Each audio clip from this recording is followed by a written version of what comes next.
On today's session of Quick Care Bites, we will be discussing about liberation from mechanical ventilation. The outline of today's talk would be how we assess if the patient is ready for extubation, to understand the different spontaneous breathing trial methods, the advantages of one over the other, an approach to a difficult-to-wean patient, whether or not we should give post-extubation support in the form of NIV and HFNC, and when would we actually tracheostomize a patient who is difficult to wean. Majority of the information in these slides are taken from this paper, the official ATS clinical practice guideline on liberation from mechanical ventilation in critically ill adults that was published in 2017. 30% of patients who are mechanically ventilated will experience weaning problems, and weaning itself may occupy up to 40 to 50% of the total duration of mechanical ventilation. 1 to 5% of all mechanically ventilated patients may fail attempts and become ventilator dependent. And we know that mortality increases with the duration of mechanical ventilation, and this may be due to occurrences of things like ventilator-associated pneumonia or airway trauma. In patients with weaning failure, we divide them into 3 groups: the simple wean, the difficult wean, or the prolonged wean. So simple weaning are patients who proceed from initiation of weaning to successful extubation on the first attempt without difficulty. And this represents 69% of patients, and ICU mortality is low, about 5%. For difficult weaning, this refers to patients who fail initial weaning and require up to 3 SBTs, or as long as 7 days from the first SBT to achieve successful weaning. And this would make up about 15% of patients, and ICU mortality is about 25%. In prolonged weaning, these refer to patients who fail at least 3 weaning attempts or require more than 7 days of weaning after the first SBT. Again, this takes up about 15% of patients, and ICU mortality is about 25% as well. In prolonged wean, the approach is generally to take a progressive reduction of ventilator assistance with a diminishing amount of pressure support and an increasing duration of pressure support mode. A patient is defined as ventilator dependent after 3 months of weaning attempts made, unless there is evidence of irreversible disease, such as things like high spinal cord injury or ALS. When thinking about liberation from mechanical ventilation, as with all things, we should begin with the end in mind. So all patients should have a ventilator liberation protocol. This has been shown to shorten the duration of mechanical ventilation, and patients required 25 fewer hours when a liberation protocol was used, and there was no increase in rate of reintubation. In addition to this, there should be daily interruption of sedation. So daily sedation awakening trial followed by a spontaneous breathing trial is the gold standard, and this is based on data from the ABC study published in The Lancet in 2008, where patients who had daily interruption of sedation had more ventilator-free days, less time in coma, less time in ICU and hospital, they had improved 1-year survival, they had decreased tracheostomy rates. Of interest, they had a higher rate of self-extubation, but overall the rate of reintubation is the same, which suggests that physicians may be too conservative. Other strategies in which to consider in patients would be to use a conservative fluid management in patients with acute respiratory distress syndrome, and this is based on a FACT study where a conservative fluid management strategy actually decreased the number of ventilator days and reduced ICU days as well. We should also try to prevent complications like ventilator-associated pneumonia, so utilize an endotracheal tube with subglottic secretion drainage ports to maintain the cuff pressure between 25 to 30, to have regular oral care with chlorhexidine, and to keep the patients at head up 30 degrees if there's no contraindications, and of course early mobilization with physiotherapy and occupational therapy. The next principle to bear in mind in weaning a patient is to always try. The patient may surprise you. So daily checks for spontaneous breathing trial will identify patients not clinically considered ready for weaning by clinicians. And this is based on 2 studies by Lawrence Prashad and Esteban, where many patients passed the 2-hour SBT and were successfully extubated despite not being considered ready by clinicians. Predicting is not the same as checking. Liberating a patient from mechanical ventilation is a 3-step process. So the first is actually to assess readiness to wean, and how we do that is to actually perform a daily assessment of patients' readiness to undergo spontaneous breathing trial. The second step is to do a spontaneous breathing trial, and this commonly is done for 30 minutes. And the last step is to determine whether the patient is able to protect the airway. So a spontaneous breathing trial is a trial to demonstrate that the patient can breathe on minimal or no support. And this is typically done on low levels of pressure support, CPAP, or using a T-piece for at least 30 minutes. So how do we determine step 1, which is the patient's readiness to be weaned? So, of course, the patient should have resolution of the initial reason for intubation. They should have adequate oxygenation, so arterial PO2 of more than 60, or SpO2 of more than 90% on FiO2 of less than 0.4, PEEP less than 8, with a PF ratio of more than 150. They should be able to maintain an adequate minute ventilation. There should be absence of major organ failure. They should be hemodynamically stable, with minimal or no need for vasopressors, and this is generally taken to be a noradrenaline of less than 0.1. They should be able to initiate spontaneous breaths with a stable neurological status. They should be able to protect the airway, and this is usually assessed by their cough and gag reflex, and usually less than a moderate amount of secretions with suctioning frequency less than 2 hours, and an acid-base status with a pH of more than 7.25.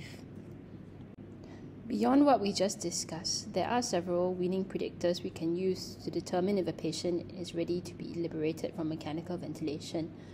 However, no one tool is a good predictor of successful weaning. It is still largely a clinical assessment, but these are some of the various tools we have available, and the ones highlighted in bold are those that we commonly encounter in clinical practice. So the Rapid Shallow Breathing Index will be discussed in detail later. The CROP index is an integrative index composed of compliance, respiratory rate, arterial oxygenation, and maximum inspiratory pressure. However, it has been shown to have poor predictive capacity. We can look at the patient's minute ventilation, where if the minute ventilation is greater than 15 liters per minute, the patient is unlikely to be able to be weaned. But again, this has not been shown to be a consistent predictor. We can also look at the work of breathing of the patient, which is calculated from tidal volume and intrathoracic pressure. And work of breathing is actually the integral of pressure multiplied by volume. The P0.1 and airway occlusion pressure will also be discussed in a later slide. Gastric mucosal acidosis, where increased acidosis is associated with failure of weaning, as blood is diverted from the splanchnic bed to meet the increased demand of the respiratory muscles, which are working harder. Oxygen cost of breathing, which an increase in oxygen consumption could potentially predict failure of weaning, but again has a poor predictive capacity. Hypercapnia during the spontaneous breathing trial has been able to predict extubation failure in one study. It also has further utility in helping us to decide if the patient would require post-extubation NIV. An increase in BNP during spontaneous breathing trial has been shown to predict failure. And lung ultrasound, whereby a loss of lung aeration would suggest de-recruitment during the spontaneous breathing trial, and therefore suggest to us that perhaps the patient is not ready. RSBI, or the Rapid Shallow Breathing Index, is calculated by taking the respiratory rate divided by the tidal volume in liters. Conceptually, what it means is that the patient is just not able to generate sufficient tidal volumes, and therefore has to take very fast breaths to maintain minute ventilation, and this would mean that the patient is likely to tire out. It is the most studied, but has not really been shown to improve clinical outcomes. So in this study that was published in Critical Care Medicine in 2006, the use of RSBI was not associated with any difference in terms of the duration of mechanical ventilation, ICU length of stay, or reintubation rates. And patients who were randomized to the RSBI group actually took 1 day longer to extubate. So our RSBI of more than 105 is associated with weaning failure and is taken to be a negative test. Our RSBI of less than 105 is taken to be a positive test, and patients who had this had a higher probability of successful extubation. It is more of a test for weaning failure, so a small increase was seen in weaning success for patients with positive RSBI, but a large increase in weaning failure was seen in patients with a negative RSBI. The next tool is that of the P0.1 and airway occlusion pressure. So P0.1 is the pressure developed in the occluded airway 100 milliseconds after the onset of inspiration. So that means the patient starts breathing in at 100 milliseconds, the machine then occludes the apparatus. It is a marker of respiratory drive. Because there is an unexpected occlusion, there is no reaction to mechanical load. It begins from N expiratory lung volume, so any drop in airway pressure is independent of the recoil pressure of the lung and thorax. And because flow is interrupted, this pressure is independent of resistance. The range of normal values is that of 0.5 to 1.5 centimeters of water, but COPD patients generally have a range of 2.5 to 5 centimeters of water, and a high P0.1 is associated with failure of weaning, and this is generally taken to be more than 4 to 6 centimeters of water. However, significant overlap occurred between groups, and therefore no clear threshold currently exists for P0.1. Nonetheless, it is useful as a marker of respiratory drive, whether a P0.1 is too low, which may suggest insufficient respiratory drive, or P0.1 that is too high, which may suggest excessive respiratory drive. The next step in determining if the patient can be liberated from the ventilator is that of the spontaneous breathing trial, which is a trial to demonstrate that a patient can breathe on minimal or no support, and this is typically conducted using a pressure support mode of ventilation, but other modalities include using a T-piece CPAP, and with or without automatic tube compensation, which is supposed to account for the resistance of the endotracheal tube. In terms of duration of the spontaneous breathing trial, most centers conduct a 30-minute spontaneous breathing trial. There's no added benefit in waiting longer, so 30 minutes was compared with 120 minutes. Most of the time, failures tend to occur early in the spontaneous breathing trial, so there is no added benefit in actually waiting longer. This is a diagram of a T-piece. Most of our anesthesia colleagues will be quite familiar with it, as it is used commonly in the PACU area. So there's a reservoir tube and a tubing that connects to the oxygen source, and it then connects to the artificial airway, either endotracheal tube or tracheostomy. It is able to provide a flow rate of 8 to 10 liters per minute, and therefore a FiO2 of 60 to 100%. It does not provide any ventilation. These are the various methods of conducting a spontaneous breathing trial. The most common is that of the low-level pressure support. So the machine is set to PS mode with 5 to 8 centimeters of water of pressure, with or without addition of PEEP, but generally the PEEP is kept to less than 5, and on a FiO2 of less than 0.4 for 30 minutes. The advantages of using PS is that the patient effort is lower than that of the T-piece, and it reduces work of breathing by about 30 to 40%. And therefore the disadvantage is that it possibly underestimates work of breathing, especially if you account for upper airway resistance after the tube is removed, and therefore may potentially underestimate extubation failure risk. The next method of spontaneous breathing trial is that of the T-piece, where the patient is disconnected from the ventilator, and they are then connected to the oxygen source via a T-piece for 30 minutes. The advantage is that it accurately replicates work of breathing after extubation. The disadvantage is that it may have a higher false failure rate, resulting in delayed extubation, as more cardiac stress is placed on patients with heart failure. The third method of spontaneous breathing trial is that of the CPAP, where patients are placed on CPAP 5 centimeters of water for 30 minutes. Again, this is similar to pressure support, where patient effort is lower, work of breathing is reduced, and it has the added benefit of augmenting cardiac output in patients with left ventricular failure. However, the disadvantage compared to PS is that you're not able to set PEEP differently. The last method is whether or not to add in an automatic tube compensation, and this is a selected option on the ventilator, and you have to input the endotracheal tube size accurately. The advantage is that it provides a pressure that compensates for ETT resistance. It has been shown to be as effective as pressure support ventilation, and is especially useful if a patient was intubated using a narrow endotracheal tube. In totality, the ATS 2017 guidelines suggest low-level pressure support of 5 to 8 centimeters of water instead of T-piece or CPAP in patients ventilated for more than 24 hours. However, based on the Cochrane 2014 meta-analysis, this body of evidence was actually of low quality. However, in general, PS was shown to be superior to T-piece for successful spontaneous breathing trial among patients with simple weaning. Next, what constitutes failure of the spontaneous breathing trial? It is largely a clinical assessment. Arterial blood gases do not have to be done, but it is commonly done in most units, and what may be seen would be things like worsening hypoxemia, worsening hypercapnia.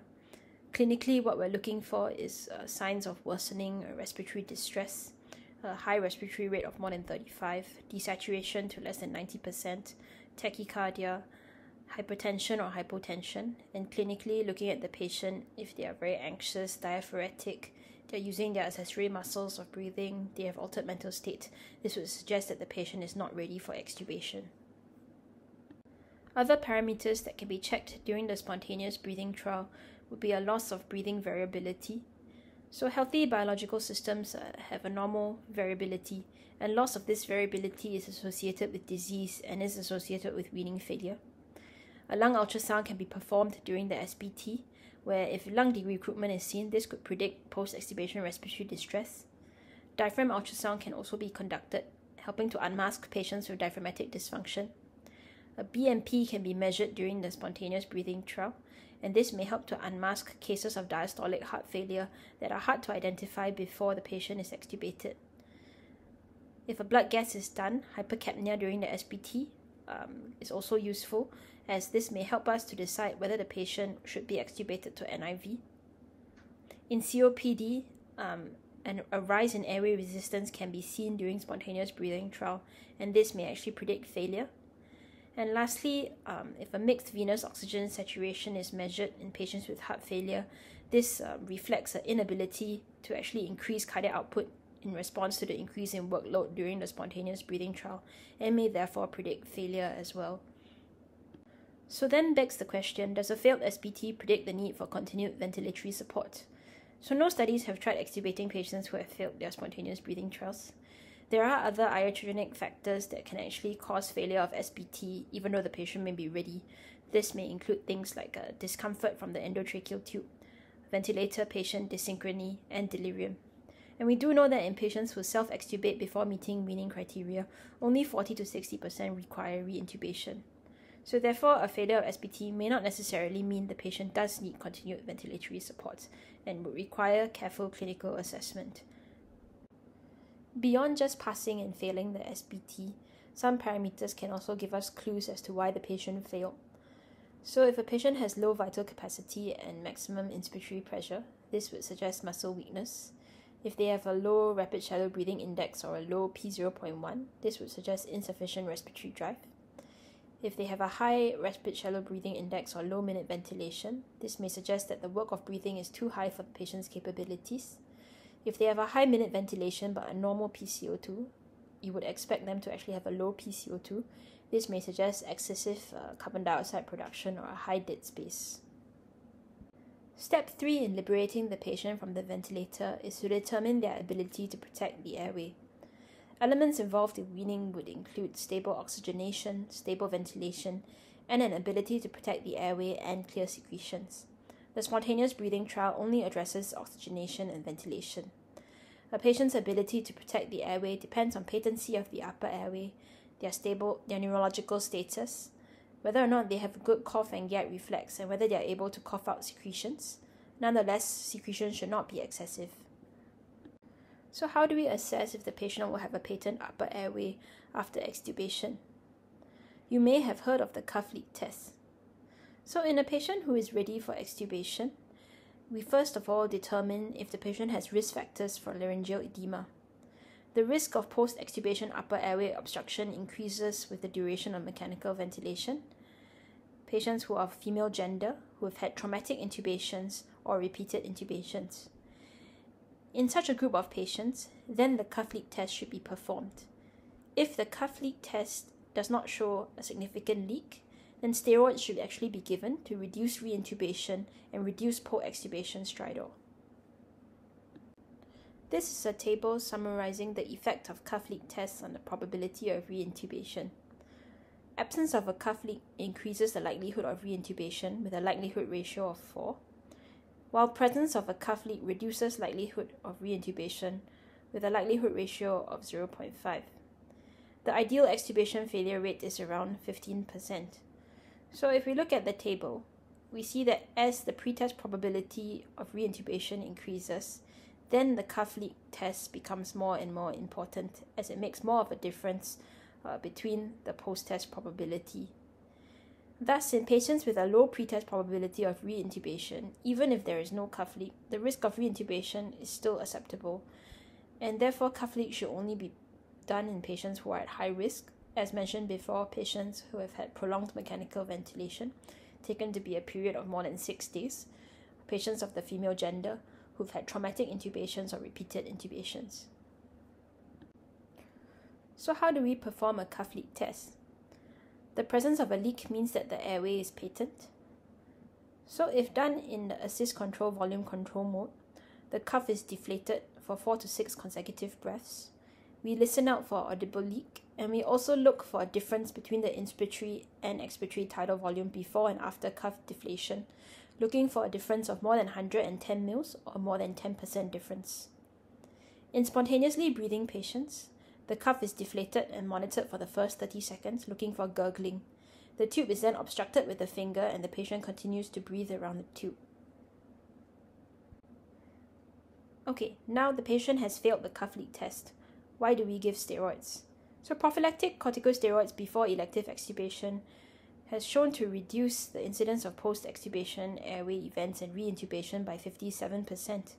The subgroup analysis actually showed beneficial effects only in those at high risk, and this is defined by patients who did not have a positive cuff leak. In high-risk patients, the number needed to treat to prevent one episode of post-extubation airway event was 5, and the number needed to treat to prevent reintubation was 16.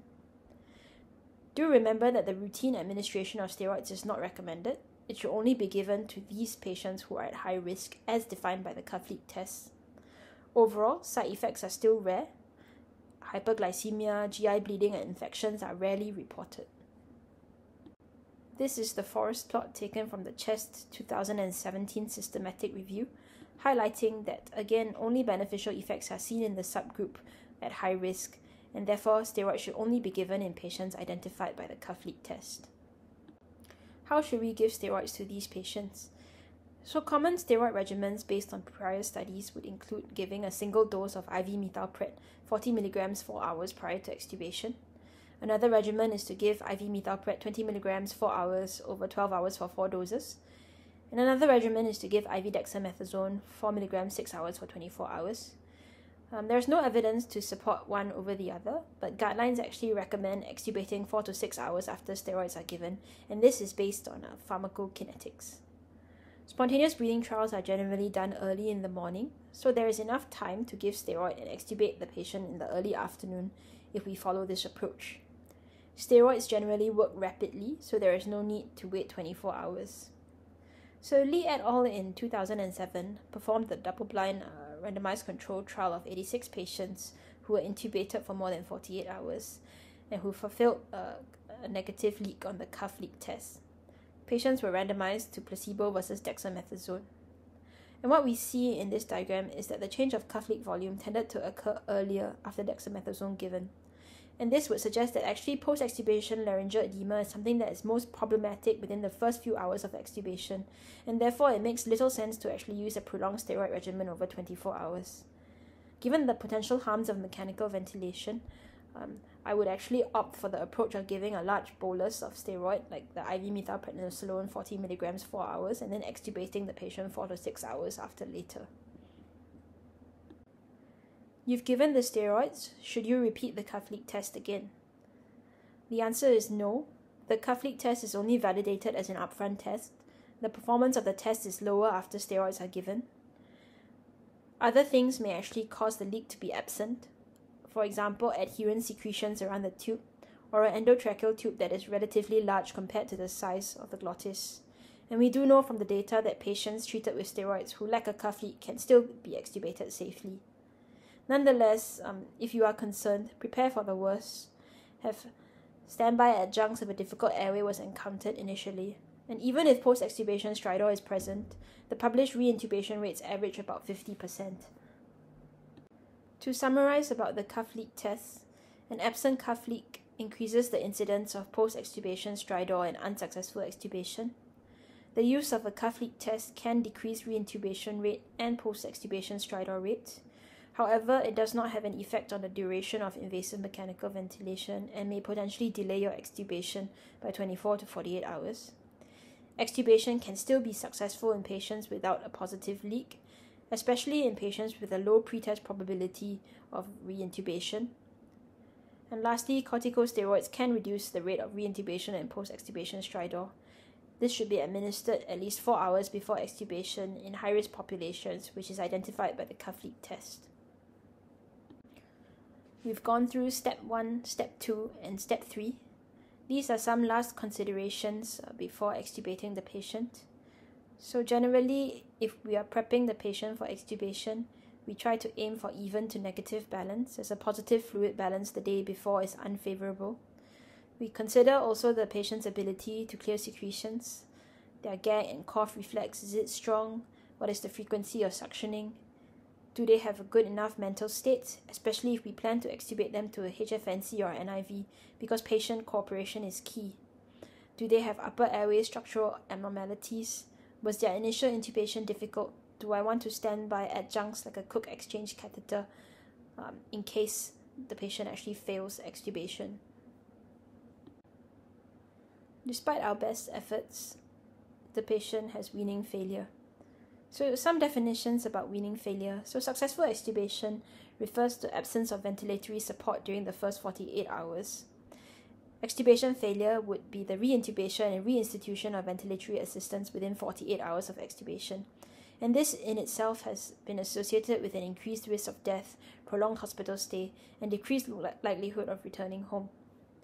Weaning failure is defined as a patient who has either failed SBT or a patient who has required reintubation or resumption of ventilatory support within 48 hours following extubation. So how do we approach a patient who has weaning failure? Weaning failure generally reflects the imbalance between the patient's own drive, the respiratory workload, and their muscle efficiency. In terms of ventilator strategy, once daily spontaneous breathing trials should still be adopted. This has been shown to allow patients to be extubated more quickly compared to intermittent mandatory ventilation or pressure support ventilation weaning. In terms of the weaning mode on the mechanical ventilator, pressure support ventilation should be used, as this has been shown to have lower numbers of weaning failure compared to synchronized intermittent mandatory ventilation or TPs. Newer weaning modes also exist, so things like proportionate assist ventilation and adaptive ventilation can be considered, especially in patients who are difficult to wean. The next step is to determine the underlying cause. So when trying to determine the cause for failure of weaning, I like to go back to first principles and think about it from a load and muscle pump imbalance point of view. So in terms of muscle pump imbalance, I would consider whether the patient has any respiratory muscle weakness or do they have insufficient neural drive. And then from the workload point of view, consider the equation of motion and think about it in terms of a resistive load or an elastic load. These are the various organ systems that may actually contribute to failure to wean. So in terms of the respiratory system, we consider the muscle power. So this may be affected by things like poor nutrition, the use of steroids and neuromuscular blockade, whether they have critical illness or polyneuropathy. In most patients with weaning failure, respiratory drive is excessive and increased. However, sometimes diaphragmatic dysfunction results due to damage to the phrenic nerve or due to involvement of the phrenic nerve from critical illness, polyneuropathy. And if the patient has been oversedated or they have poor GCS, then that may also cause insufficient respiratory drive. We would then try to optimize the patient's drive, whether it is too much or too little. We would try to increase oxygenation and carrying capacity and improve sputum clearance. The next organ system that commonly accounts for failure to wean would be the brain, and in most ICU patients, it is very often due to the presence of delirium, and delirium in itself can increase the potential of failed extubation by 4-fold. The next organ system is that of the cardiovascular system, especially in patients with left ventricular failure, whereby the switch from positive pressure ventilation to spontaneous breathing increases preload to the left heart and increases afterload, akin to giving a fluid bolus to a patient with heart failure. And it's important to remember that diastolic heart failure is a common cause of failure to wean. It is something that is not easily recognized on POCUS. And in such patients, we need to optimize the afterload and consider extubation to NIV. Lastly, metabolic and electrolyte disturbances can also contribute to respiratory muscle weakness. Specifically zooming in on what may actually increase respiratory workload, we can approach it from increase in airways resistance. So we consider the size of the tube, the central airways, is there airway obstruction, if there are asthma or COPD patients, have they been sufficiently bronchodilated. And then we can approach it from a compliance point of view. So in terms of thinking about the respiratory system compliance, we generally divide it between chest wall and lung. And causes of reduced chest wall compliance would include subcutaneous edema, elevated abdominal pressure, obesity, the presence of pleural fluid and ascites. And from the lung compliance point of view, we think about it most often in terms of parenchymal involvement. An easy way to remember an approach to difficult to wean patients would be the ABCDE approach as outlined by Hunks in Critical Care 2010. So starting with A, which stands for airway or lung. So again, we consider the respiratory pump load imbalance. We talked about how an increased load may be due to increased elastic work or increased resistive work. But we also need to remember that an increase in workload can also occur from inappropriate ventilator settings or patient ventilator dysynchrony. In addition, the patient may have an increase in respiratory demand. This may result due to hypoxemia, dead space, or metabolic acidosis. And we talked about decreased pump strength, which may be due to neuromuscular weakness, and most commonly in the ICU, this would be due to ICU-acquired weakness. B stands for brain, so we would assess for delirium using CAM-ICU. We would adopt a protocolized sedation strategy to minimize sedation and have daily interruption of sedation. C stands for cardiac. So again, we would try to evaluate for underlying previously unidentified heart failure, whether systolic or diastolic heart failure. We would consider checking the BNP and consider using diuretics or medications to reduce the afterload. D stands for diaphragm. So we would assess for diaphragmatic weakness. We can look at the P0.1, the maximum inspiratory pressure, and even perform a diaphragmatic ultrasound to look for diaphragmatic weakness. E stands for endocrine, so we would correct any electrolyte imbalances. So both a low phosphate and magnesium can contribute to skeletal muscle weakness. And we would screen for risk factors that may suggest adrenal insufficiency or symptoms that may suggest hypothyroidism and send the test for these disorders accordingly. Next would be to adopt the ABCDEF bundle, which was outlined by Wes Eli in Crit Care Medicine 2017. This was a large quality improvement project and involved rolling out this bundle, ABCDEF. So awakening, which involves complete interruption of sedation and analgesia. Breathing, which would refer to spontaneous breathing trials if there are no contraindications. Reviewing the choice of sedation and analgesia. Monitoring for delirium and management, which stands for D. E, early mobilization. F, family engagement. And they looked at patients who either had total compliance or partial compliance to this bundle. And regardless of whether compliance was total or partial, these patients actually had better survival, more days alive, and more days free of delirium and coma. In summary, in approaching a patient with weaning failure, if first we fail, try and try again. We search for and correct causes for failure. We adopt the pressure support ventilation with a gradual reduction in ventilatory support. If the patient meets spontaneous breathing trial criteria, this SBT should be performed every 24 hours. We would also have daily interruption of sedation. In between SBT trials, we would deliver a stable, non-fatiguing form of ventilator support. Consider pressure-targeted modes such as PSV or PAV for better synchrony. Avoid ventilator-induced lung injury and patient self-inflicted induced lung injury. Avoid patient ventilator dysynchrony. But we also need to be very cognizant and to balance against over-supporting on the ventilator to avoid further diaphragmatic atrophy. The last two segments of today's talk would be the use of post-extubation respiratory support and when to actually consider tracheostomy for patients with weaning failure. In terms of post-extubation respiratory support, we have two options, NIV or high-flow nasal cannula. So NIV has been shown to prevent reintubation post-extubation, especially in patients who are at high risk. These high-risk patients, the definitions vary between studies, but the ones highlighted in bold COPD, heart failure, age more than 65, are patients who are generally taken to be at high risk and would benefit from NIV post-extubation. Other patients who would benefit would be patients with previous extubation failure, those with hypercapnia before or after spontaneous breathing trial, and patients with obesity hyperventilation syndrome.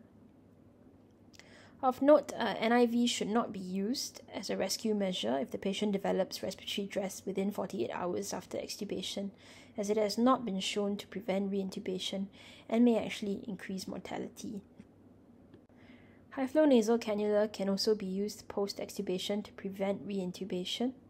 Compared to conventional oxygen, a high-flow nasal cannula has been shown to reduce reintubation rate, and this is the case in both high and low-risk patients. It has been shown to be non-inferior to NIV, and alternating between NIV and high-flow nasal cannula may be better than high-flow nasal cannula alone. We have tried our best to wean the patient. We have tried our best to liberate the patient, address any underlying causes. The patient still fails your spontaneous breathing trial daily. When do we tracheostomize the patient? So the optimal timing of tracheostomy is something that is still very controversial. There were two large multi-center European trials that were published in JAMA. So we have the TRACMAN in 2013 and an Italian study in 2010. And these two trials demonstrated that early tracheostomy, defined as within the first 4 to 8 days, demonstrated no benefit in terms of mortality, mechanical ventilation duration, ICU or hospital length of stay, or antibiotic use, compared to a wait and see strategy. In both studies, half of the patients in the late group never required tracheostomy, which suggests that actually maybe physicians are not the best at predicting whether the patient would need tracheostomy or not. However, as more studies came out and a subsequent systematic review was conducted and published in Quick Care 2015, some data actually emerged suggesting that early tracheostomy is associated with a larger number of ventilator-free days, shorter duration of sedation, and potentially even reduced long-term mortality. Taking all this into consideration, my approach would be actually to contextualize the decision to the patient's overall condition and the anticipated trajectory. I would consider what the underlying reason for which the patient was intubated. For example, if the patient was intubated for high cervical cord injury, or if they have severe devastating brain injury, then in such a patient I would consider early tracheostomy. Conversely, if the patient was intubated for respiratory failure and I think that the patient would require more time for underlying reasons for failure to be addressed, I may consider actually adopting a late approach. And always consider the risk of the procedure as well. To summarize, today we discussed an approach to liberating a patient from the ventilator. It is a 3-step process. So step 1 is readiness to wean, and this involves clinical assessment plus minus the use of weaning predictors. The second step is the spontaneous breathing trial, how best to conduct one, what is a failed spontaneous breathing trial. And the third step is to determine the ability to protect the airway and whether or not we should adopt the cuff leak test and to administer corticosteroids. It's important to actually track the reintubation rate in your ICU. It shouldn't be too high or too low. If it's too high, maybe we're too aggressive. If we're too low, maybe too conservative. We also discussed what to do in a patient who is difficult to wean, which patients would benefit from post-extubation support with NIV or high-flow nasal cannula, and when to tracheostomize these patients who are difficult to wean.